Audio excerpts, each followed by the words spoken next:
حضرت حابیل نہایت سعادت مند، فرما بردار اور نیک سیرت بیٹے تھے۔ انہی اوصاف حمیدہ کی بدولت حضرت آدم علیہ السلام کی تمام امیدوں کا مرکز حضرت حابیل بن چکے تھے۔ حضرت آدم علیہ السلام کو یقین تھا کہ میری نسل کو راہ راست پر رکھنے اور اللہ کے دین کو آگے بڑھانے میں یہی بیٹا میرا معاون ہوگا۔ چنانچہ یہی وہ بنیادی وجہ تھی کہ جس بنا پر حسد میں آ کر قابیل نے حضرت حابیل کو شہید کر دیا، کیونکہ قابیل چاہتا تھا کہ حضرت آدم علیہ السلام کے بعد نبوت کا تاج اور انسانوں کی باغ دوڑ کا سہرا اسی کے سر سجے، لیکن یہ حضرت حابیل کے ہوتے ہوئے ناممکن تھا۔ اسی لیے اس نے حضرت حابیل کو شہید کر دیا۔ حابیل چونکہ حضرت آدم علیہ السلام اور حضرت حوا کی آنکھوں کا تارا تھا، اسی لیے ان کی شہادت کے بعد وہ دونوں بے حد غمگین رہنے لگے۔ دوسری طرف شیطان قابیل کے پاس آیا اور اس کو گھر سے بھاگنے کے لیے کہنے لگا، اگر تم یہاں رہو گے تو تمہیں تمہارا باپ مار ڈالے گا۔ بس اسی قتل کے ڈر سے قابیل اپنی بیوی کو لے کر یمن کی پہاڑیوں میں جا بسا۔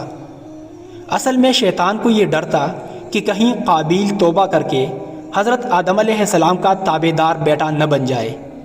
پہاڑیوں میں جا کر نسل قابیل خوب بڑھنے لگی اور وہاں اس کی کثیر اولاد ہوئی۔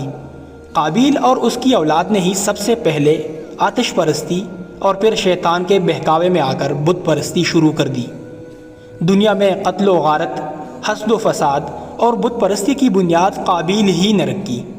حضرت عبداللہ بن مسعود سے روایت ہے کہ حضور نبی کریم صلی اللہ علیہ وسلم نے فرمایا، دنیا میں جب بھی کوئی ظلم سے قتل ہوتا ہے تو اس کا ایک گناہ حضرت آدم علیہ السلام کے بیٹے قابیل کی گردن پر ضرور ہوتا ہے، اس لیے کہ یہ وہ شخص ہے جس نے ظالمانہ قتل کی ابتدا کی اور یہ ناپاک طریقہ جاری کیا۔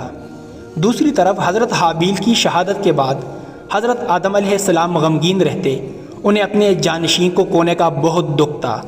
حضرت آدم علیہ السلام اور حضرت حوا اکثر بیٹھ کر گھنٹوں آنسو بہایا کرتے۔ پھر ایک دن اللہ پاک سے حضرت آدم علیہ السلام نے یوں دعا فرمائی، اے اللہ پاک، مجھے ایسی پاک اولاد عطا فرما جو دین کو پھیلانے میں میری مدد کرے اور میرے بعد بھی تیرے نام کو اور تیرے پیغام کو دنیا میں پھیلا دے۔ مجھے نیک اور صالح جانشین عطا فرما دے۔ رحیم و کریم اللہ پاک نے حضرت آدم علیہ السلام کی دعا قبول فرمائی اور پھر کچھ ہی عرصے بعد حضرت شیث علیہ السلام پیدا ہوئے۔ حضرت شیث علیہ السلام کی پیدائش پر حضرت آدم اور اما حوا نے بے حد خوشیاں منائی اور اللہ کا شکر ادا کیا۔ روایت میں ہے کہ جب حضرت شیث علیہ السلام پیدا ہوئے تو اس وقت حضرت آدم علیہ السلام کی عمر مبارک 130 سال تھی۔ جب یہ تیسرا بیٹا پیدا ہوا تو اما حوا نے ان کا نام شیث رکھا۔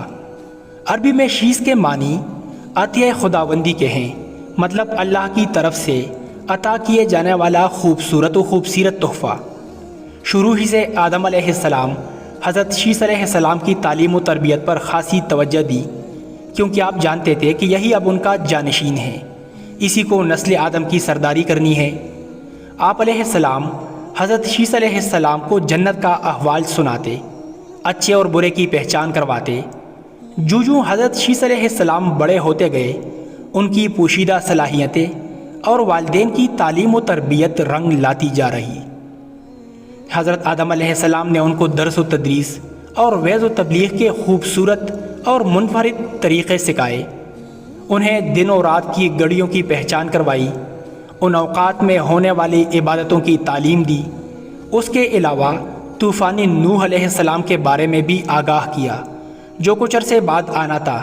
حضرت آدم علیہ السلام اور حضرت حوا کو حضرت شیث علیہ السلام سے بڑی امید تھی، جس کی بڑی وجہ یہ تھی کہ ان کا ایک بیٹا قتل ہو گیا، دوسرا شیطان کا پیروکار بن کر کفر کے راستے پر چل نکلا تھا۔ اب اللہ کے دین کو آگے پھیلانے اور شیطان کے شر کا مقابلہ کرنے کے لیے حضرت آدم علیہ السلام کے بعد حضرت شیث علیہ السلام ہی تھے۔ 960 برس کی عمر میں حضرت آدم علیہ السلام وفات پا گئے اور نسل انسانی کی باغ دوڑ حضرت شیث علیہ السلام کے کندھوں پر آ گئی۔ حضرت آدم کی وفات کے بعد اللہ پاک حضرت شیث علیہ السلام کو نبوت کے درجے پر فائز کر دیا، چنانچہ آپ حضرت آدم علیہ السلام کے بعد دوسرے نبی تھے۔ حضرت شیث علیہ السلام کو اللہ پاک نے کثیر اولاد سے نوازا اور وہ سارے بڑے فرما بردار تھے۔